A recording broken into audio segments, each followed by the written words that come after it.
Alrighty, week 3 of the NFL season, did week 2 last week, and what was honestly probably one of the weirdest weeks of football that I've ever seen before. You had several games that just honestly to me didn't make a whole lot of sense, but they ended up happening, like the Saints actually being a contender like that, and some of the other things that fell through, like Atlanta winning that game. I was surprised as well when that happened, but I'm excited to go into this week. I feel like week 1 and 2 have kind of become a glorified preseason because a lot of the time you have players that don't play the entirety of the actual NFL preseason. So first couple weeks are where they're getting back into it.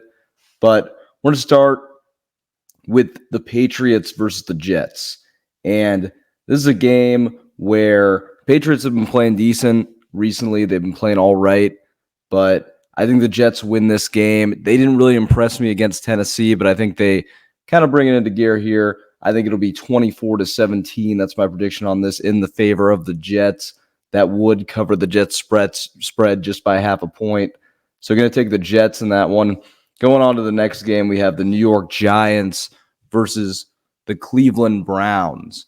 And that's one where I think that the Giants are just like one of the worst teams in the NFL at this point. I think it's pretty unanimous, in my opinion, at that point. Daniel Jones just can't perform at a high level.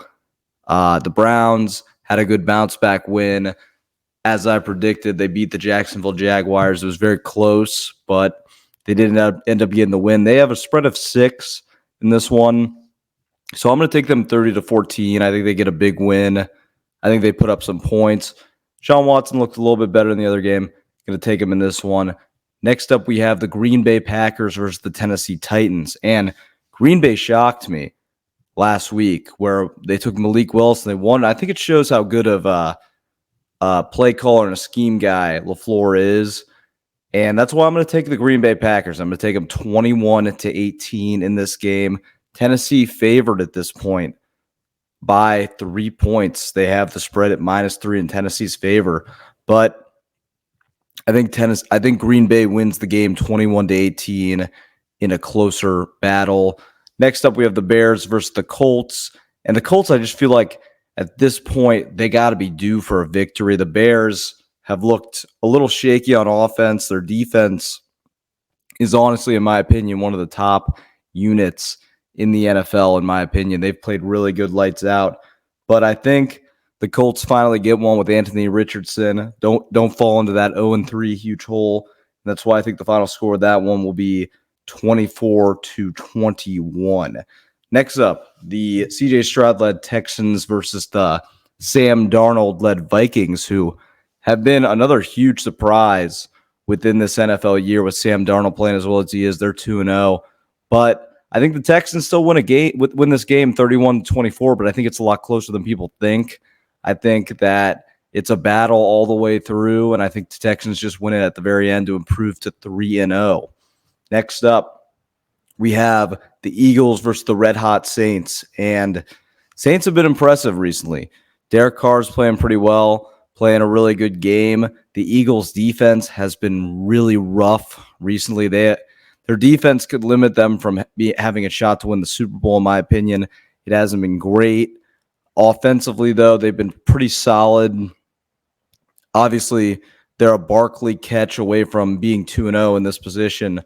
But I'm going to take the Saints in this one, 42-35 in a high-scoring battle. I think the Saints are just going to put up points in this game. I don't know if the Eagles are going to scheme to stop them, and I just think it's going to be a barn burner, but the Eagles are going to take it 42-35. Next up, we have the 2-0 Chargers versus the 2-0 Steelers, and this is really going to come down to the health of Justin Herbert. He might not play in this game. I don't know yet, just for that reason. I'm going to take the Steelers 13-10. It's going to be a slugfest if Justin Herbert doesn't play, which I'm assuming even if he does play, he's going to have injuries behind him. So I will take the Steelers 13-10, and that would have them cover as well, as they have the -2 spread in their favor. The next game we have the Broncos versus the Bucs. And the Bucs, Baker Mayfield, the more that I watch him, he's starting to look like a young Drew Brees. Like the more I see him, the more with the arm strength, the way he's been playing lights out. and he's really found his footing with the Bucs. Broncos, Bo Nix just can't really get it going as of right now. I think they will at some point. You have Sean Payton, a great head coach, and you have a guy like Bo Nix who I think will develop into something. But I'm going to take the Bucs again in this game. 27-17 is what I think it'll be. Well covering of the spread. Next up, we have the worst team in the NFL, the Carolina Panthers, in my opinion, versus the surprising Las Vegas Raiders, who are coming off of a big win against the Baltimore Ravens. And I think they continue their winning streak. Minshew makes it happen. Brock Bowers looks like a great tight end. I have it 27-10. Obviously, Bryce Young will not play in this game. It'll be Andy Dalton. So I have to expect the Raiders to get this win, and I have to expect them to cover as well. Next up, we have the Tua-less Dolphins, who was placed on IR after the concussion, versus the 2-0 Seattle Seahawks.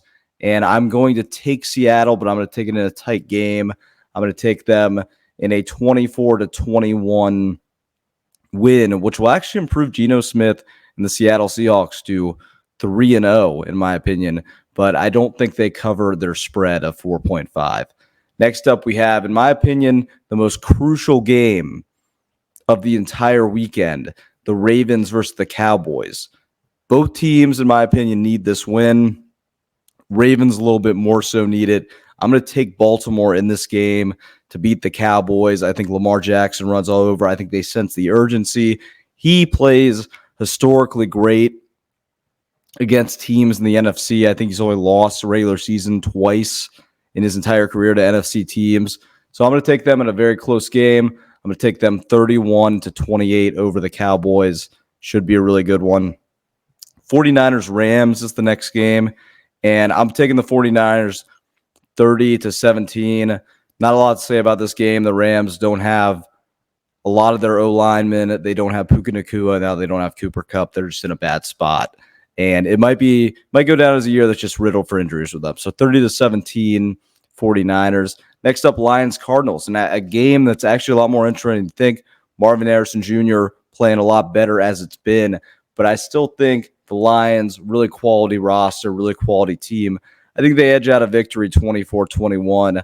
I think that they overpower the Cardinals, and I think they get a big win. Next up, the Chiefs and the Falcons. And Kansas City looked a little shaky against the Bengals. I think the Bengals actually did play a really good game in that performance. I was well off on the score on that. But I think that the Falcons come to play in this game. And I think it's actually a really close game. I think that the Falcons side of the spread is the proper bet. And I think it's 28-27 Chiefs, though. Chiefs still get the win, but I think it's a really tight game once again. But the Chiefs do improve to 3-0.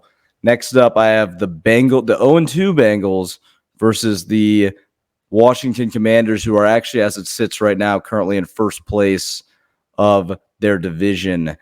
And I think the Bengals win this one to landslide. It's a must-win for the Bengals. They're 0-2, but they're a lot better than that. This is kind of when the Bengals start rolling and they turn it on. That's why I think this is a Monday Night Football game. I think they win this 35-10. And yeah, I just think it's a good game for them. Next up, though, we go to the Jacksonville Jaguars and the Buffalo Bills. Jacksonville, it's a really big game for them. The Bills have played red hot. I have them 28-14 in this one. Take the Buffalo spread, and I think it's a big win for the Bills, and I think they improved to 3-0. And I think you're looking at a Super Bowl contender. The more this goes on, what they've been able to do with the run game, the way the defense has played, all the factors together, I think that they're going to go to 3-0, and it's really going to be interesting how it shakes up. I'll be back for week 4.